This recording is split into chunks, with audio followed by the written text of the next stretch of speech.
Ik ben Roy Bruggeman, architect bij Kwadrant 4 uit Oosterwijk. En wij zijn ongeveer 3 jaar geleden gevraagd door LC Packaging om voor hun een nieuw hoofdkantoor te maken. Vanuit de sessies die we hebben gehad met het personeel zijn een aantal, vooral de historie van LC Packaging. Een familiebedrijf derde generatie, dus een rijke historie. Daar wouden ze toch wel wat zaken van terug hebben.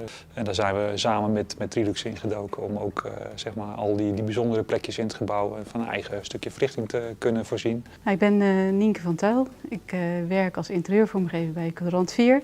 En het bijzondere van dit pand is dat het echt ontstaan is vanuit hun eigen identiteit en input. En dat hebben wij meerwaarde meegegeven op basis van onze kennis en deskundigheid. Het lichtplan is ontstaan natuurlijk vanuit functionaliteit. Dus de functionele verlichting van Trilux is veelal ingezet. Ja, dus dat alles maakt dat en werken heel prettig voelt en dat mooie items van hun historie of van interieur uitgelicht is.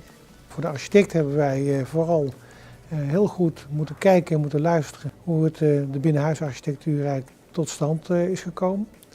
Enkele bijzonderheden aan het lichtplan is dat we te maken hebben dat we met licht wordt gestuurd door ons eigen lichtmanagementsysteem, LiveLink. En daarmee kunnen we natuurlijk ook nog daglichtafhankelijke lichtregelingen programmeren.